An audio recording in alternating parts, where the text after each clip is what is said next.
students, how are you all? I hope you are good and doing well. So Khushbu ma'am once again welcome you on your channel Shine with Science. Students, हम पढ़ रहे थे class 6 ICSE board physics का chapter 4 energy. ये chapter हमने complete कर लिया है. ठीक है, सारे टॉपिक्स हमने डिस्कस कर लिए हैं और साथ ही साथ न्यूमेरिकल प्रॉब्लम्स भी हमने सॉल्व किया है इस चैप्टर का. राइट, आई होप आपको सारी चीजें अच्छे से क्लियर हो गई होगी. ठीक है, तो आज के वीडियो में हम करेंगे इस चैप्टर के एक्सरसाइजेस. ठीक है, और एक्सरसाइजेस की सॉल्यूशन स्टार्ट करने से पहले मैं आपको बता देना चाहती हूँ स्टूडेंट्स की ऑब्जेक्टिव टाइप जो भी क्वेश्चंस है like multiple choice, true and false, match the column, इन सब को छोड़ के बाकी जो भी short answer type, difference between, इन सब टाइप के जो क्वेश्चंस है इन सब की PDF मैंने अपने टेलीग्राम चैनल पे अपलोड कर दिया है.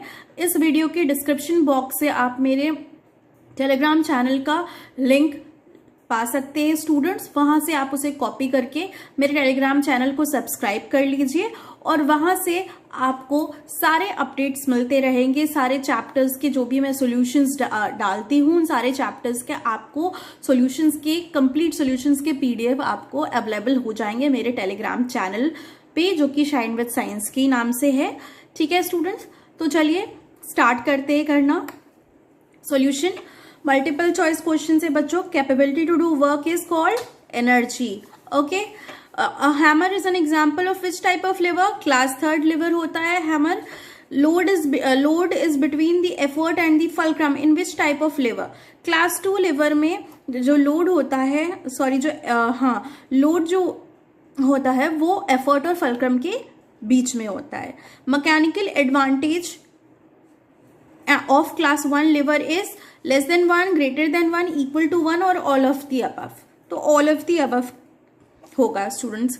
A pair of scissors is an example of क्या है बच्चों? wedge है, liver and continuous screw, obviously it is a liver. Okay, next is true and false. ठीक है, आइए देखते हैं. energy is always equal to work done. True or false? Yes, it is true. An inclined plane helps to move heavy load with less effort. It is true or false? It is true. Ratio of effort to load is mechanical advantage. Ratio जो होता है effort to load वो mechanical advantage होता है. Is it true or false? It is false. A lever either increases the force applied or increase the speed of the object. Is it true or false? It is true. A nail is an example of a wedge. Is it true or false? Yes, it is true. Okay, नील क्या होता है? वो veg का example होता है. ठीक,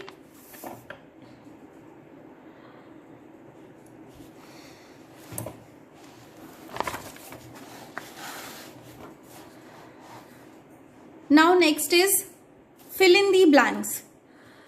force exerted to a machine to do work is called क्या होगा बच्चों? Effort. A bean balance is an example of a bean balance. किसका एग्जाम्पल है? लिवर का. In class 1 lever dash is in between, fulcrum is in between load and effort. In class dash lever mechanical advantage is always less than 1. तो class 3 liver. Okay, dash is a fixed point on which the lever can rotate. तो fulcrum is the fixed point on which lever can rotate. Next is match the column. Seesaw is an example of, seesaw किसका example है? Lever का example है. Moving heavy load with less effort by pulling, ये किसका example है? Bye pulling अ rope, ये है pulley. Water faucet is as a simple machine. Water faucet as a simple machine, wheel and axle. Machine made up of 2 sloping surfaces, that is what? Wedge. Wedge में 2 sloping surfaces होते हैं.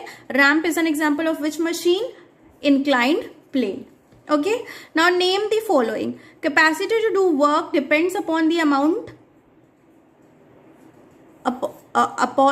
amount of energy. Okay, 3 parts of a lever.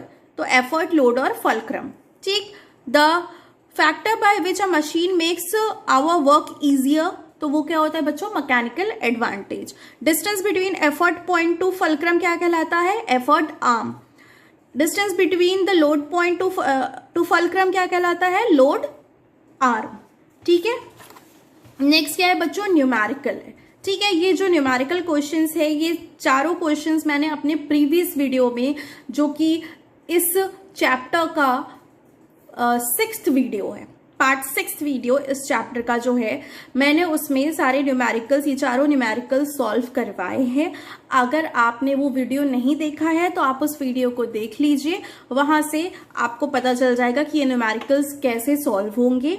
और इन numericals के भी PDF मैं आपको upload कर दूंगी टेलीग्राम चैनल पे, आप वहां से देख सकते हैं। लेकिन अगर आप इसे समझना चाहते हैं कि कैसे सॉल्व हुआ है तो आप मेरी इसके पहले वाली वीडियो जरूर देखें। चलिए आगे बढ़ते हैं। डायग्राम बेस्ड क्वेश्चन है बच्चों, ठीक है, आपको ऑब्जर्व करना है ये सारे फिगर और आंसर करना है। Mark the load, effort and fulcrum in the figure. तो ऑब्वियसली ये लोड है, ये बीच में फल्क्रम है और ये यहाँ एफर्ट है, ठीक है। तो स्टेट करना है टाइप ऑफ लिवर। तो हमें पता है जब एफर्ट और लोड के बीच में फल्क्रम होता है तो कौन सा टाइप का लिवर होता है, टाइप 1 लिवर होता है। वन मोर एग्जाम्पल देने हैं तीनों टाइप्स के लिवर के, ठीक है। तो आप क्लास 1 लिवर का एग्जाम्पल सीसो, ठीक है, या सिजर। और क्लास 2 लिवर का एग्जाम्पल हो गया आपका आप क्लास 2 लिवर का एग्जाम्पल आपका कटर, ओके। और क्लास 3 लिवर का एग्जाम्पल हो गया आपका शुगर टोंग, फोर्सेप, ठीक है, आप कुछ भी लिख सकते हैं। आपको क्लासिफाई करना है लिवर्स को और मार्क करना है position of effort, load and fulcrum, ठीक है। तो फोर्सेप क्या है, क्लास 3 है। शुगर टोंग क्लास 3 है। Nut cracker class 2 and scissor class 1, ठीक है। यहाँ पे इसमें फल्क्रम एंड पे है, एफर्ट बीच में और लोड, ठीक है। यहाँ पे भी सेम होगा, ये फल्क्रम है, यहाँ एफर्ट है और यहाँ लोड है, ठीक है। क्लास 2 में क्या हो जाता है कि फल्क्रम यहाँ है, ठीक है, लोड बीच में है और दूसरी एंड पे एफर्ट है। सीजर में क्या है, जो कि क्लास 1 लिवर है, फल्क्रम बीच में होता है, ठीक है, और दूसरे एंड पे लोड होता है और फर्स्ट एंड पे लोड होता है और दूसरे एंड पे क्या होता है, यहाँ से एफर्ट होता है, ठीक है। तो ये हो गया आपका। Next is give reason for the following, ठीक है। तो why do we need energy, we need energy to do work, right? Next question is why do we need a simple machine? We need a simple machine to work with much less effort. हमें simple machine की जरूरत पड़ती है किस लिए, क्योंकि ताकि हम काम को कम effort के साथ कर सके, ठीक है। Next is why are class 2 levers known as force multipliers and class 3 levers as speed multipliers? क्यों कहलाते हैं class 2 levers आपका force मल्टीप्लायर और क्लास 3 लेवर स्पीड मल्टीप्लायर? क्योंकि जो होते हैं ये क्लास 2 लेवर्स, ये मल्टीप्लाई कर देते हैं जो फोर्स हम अप्लाई करते हैं, ठीक है। जो फोर्स लेवर पे अप्लाई होता है उसको वो मल्टीप्लाई कर देते हैं। और क्लास 3 लेवर्स पे क्या होता है कि जो स्पीड होती है लेवर की, ठीक है, उसको ये इंक्रीज कर देते हैं। और जो ऑब्जेक्ट लेवर पे जो ऑब्जेक्ट की स्पीड होती है ना, उसको ये इंक्रीज कर देते हैं क्लास 3 लेवर्स, ठीक है। Next question, effort required to insert a screw into wood is less than that needed to insert a nail into wood, ठीक है। इसमें बोल रहा है कि जब हम एक स्क्रू इंसर्ट करते हैं वुड में तो जो है कि हमें कम मेहनत लगती है उसको वुड में इंसर्ट करने में नेल की तुलना में, ठीक है। नेल की तुलना में नेल जो होता है, नॉर्मल आयरन नेल जो होता है, उसको वुड में इंसर्ट करने में ज्यादा मेहनत लगती है और स्क्रू को जो है कि इंसर्ट करने में वुड में कम मेहनत लगती है। ऐसा क्यों होता है, ठीक है। तो इसकी एक वजह ये है बच्चों, ऐसे तो कई सारी होती हैं वजह, 3-4 वजह, लेकिन आप एक वजह ये लिख सकते हैं क्योंकि स्क्रूज में क्या होती है, स्पाइरल वाइंडिंग होती है। इसकी वजह से क्या होता है कि वो ज्यादा स्मूथली जो है कि वुड में इंसर्ट हो जाता है, ठीक है, मूव कर लेता है आसानी से, जिससे कि आसानी से वो इंसर्ट हो जाता है वुड में, ठीक है। और नेल में ऐसी कोई स्पाइरल वाइंडिंग नहीं होती, वो बिल्कुल स्मूथ उसका सरफेस होता है, इसलिए उसको इंसर्ट करना थोड़ा ज्यादा एफर्ट वाला होता है। Hill pads are built to have gradual slopes, hill roads are built to have gradual slopes. Hill roads जो बनते हैं वो ऐसे बनते हैं कि उनमें ग्रेजुअल स्लोप्स होते हैं, ठीक है, ग्रेजुअल स्लोप्स होते हैं। ऐसा क्यों होता है, हिल रोड्स ऐसे क्यों बनते हैं? ग्रेजुअल स्लोप से क्या होता है, व्हीकल्स जो है कि आसानी से जो है कि क्लाइंब करती है हिल्स पे बिना स्ट्रगल किए, बिना कोई स्ट्रगल किए आसानी से क्लाइंब कर पाती हैं व्हीकल्स, जिससे कि आसान हो जाता है ड्राइवर्स के लिए, ठीक है। और ये रिड्यूस कर देता है व्हीकल्स की स्टेलिंग या रोलिंग, पीछे मतलब ना हो स्टेलिंग या रोलिंग, पीछे की तरफ व्हीकल ना जाए, तो इसलिए जो है कि ग्रेजुअल स्लोप्स बने होते हैं हिल रोड्स पे। Now next is differentiate between. You have to differentiate between these. तो class 1 levers and class 2 levers. तो class 1 lever fulcrum is between load and effort. Class 2 lever fulcrum is at one end. Mechanical advantage can be either less than one or greater than one. Mechanical advantage is always greater than one. Next differentiation is between class 2 levers and class 3 levers. So load is between effort and fulcrum. Effort is between load and fulcrum. Mechanical advantage is always greater than 1. Mechanical advantage is always less than 1. Okay. Now next difference between class 1 levers and class 3 levers. So what will be the difference between fulcrum? Fulcrum is between load and effort. Next is fulcrum is at one end. Mechanical advantage can be greater or less than 1. Mechanical advantage is always less than 1. Next differentiation is between inclined planes and wedge. So an inclined plane have a flat and sloping surface. In wedge, two or more inclined planes when joined together form a wedge. Okay. Next is it is used to push a load up or down. It is used to split an object or to hold two objects. Okay. Next differentiation is between wheel and axle and pulley. So a wheel and axle consist of a wheel rigidly attached to a rod with the axle.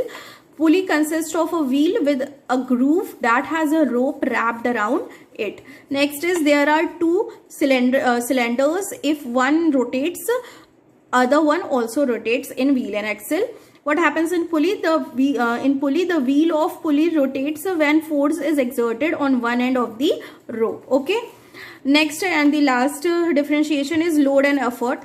So when we talk about load, it is the object to be lifted or moved by the machine, and effort is the force applied on the machine to lift the object or to lift the load. Now next is short answer questions. What is work? So work is said to be done when an object moves or gets displaced due to the force exerted on it. Okay. Next is what is the advantage? What is the advantage of a simple machine? So simple machine helps us to do the same amount of work with much less effort than when done manually. ठीक है. तो ये एक advantage है simple machine का कि simple machine क्या करती है, जो अमाउंट ऑफ वर्क हम कर रहे हैं ना उसको वो काफ़ी जो है कि एफर्टलेस बना देती है. जब हम हाथ से करेंगे तो मैनुअली करेंगे यानी हाथों से करेंगे अपने तो ज़्यादा एफर्ट लगेगा, लेकिन अगर सिंपल मशीन की हेल्प से करेंगे तो क्या होगा, वो थोड़ा एफर्टलेस हो जाएगा, कम एफर्ट लगेगा. ओके. अब वही प्रिंसिपल क्या है लेवर का, तो प्रिंसिपल हमें पता है लेवर का क्या होता है. The product of load and load arm is equal to the product of effort and effort arm. So this is the principle of what? Principle of lever. Okay. Next question is what is the basis for classification of lever? लेवर की classification का आधार क्या है बच्चों, basis क्या है, तो क्या है आधार, पोजीशन. लोड, एफर्ट और फलक्रम का जो पोजीशन होता है, जो उनका पोजीशन होता है लोड, एफर्ट और फलक्रम का, उसी आधार पे वो क्लासिफाइड है. ठीक है. जैसे क्लास 1 लेवर में क्या है, जो है कि आपका फलक्रम बीच में होता है और एक एंड पे लोड होता है और दूसरे एंड पे एफर्ट होता है. ठीक है. वही दूसरे में क्या होता है, क्लास 2 लेवर्स में आपका एक एंड पे फलक्रम होता है. ठीक है. और दूसरे एंड पे एफर्ट होता है और लोड बीच में होता है. ठीक है. और वही आपका क्लास 3 लेवर्स में क्या होता है कि एक एंड पे होता है आपका फलक्रम और बीच में होता है एफर्ट और एकदम एंड में होता है load. Now last question is give an example of a machine that works by increasing the speed. ठीक है. इस एग्जाम्पल देना है ऐसी मशीन का जो स्पीड बढ़ा देती है. तो फोर्सेप क्लास 3 लेवर्स को हम स्पीड मल्टीप्लायर्स कहते हैं. ठीक है. और क्लास 3 लेवर्स का एग्जाम्पल है क्या, एक फोर्सेप. ठीक है. ये एक आप एग्जाम्पल दे सकते हैं. फोर्सेप भी है, ब्रेड नाइफ है. ठीक है, शुगर टोंग है, कुछ भी आप दे सकते हो इसमें से एक एग्जाम्पल। तो ये हो गया इस चैप्टर का सॉल्यूशन भी। अब नेक्स्ट वीडियो में हम मिलेंगे जल्द ही नए चैप्टर के साथ, नए टॉपिक के साथ। अगर आप नए हैं मेरे चैनल पे तो मेरे चैनल को सब्सक्राइब करें और बेल आइकन को प्रेस करना बिल्कुल भी ना भूलें, ठीक है। और सारे चैप्टर्स के सॉल्यूशन के लिए मेरे टेलीग्राम चैनल को आप ज्वाइन कर लें, उसको सब्सक्राइब कर लें। चलिए, आप मेरे वीडियो को शेयर और लाइक भी ज़रूर कीजिएगा। मिलते हैं नेक्स्ट वीडियो में नए चैप्टर के साथ। तब तक के लिए have a good day, see you in the next video, bye bye.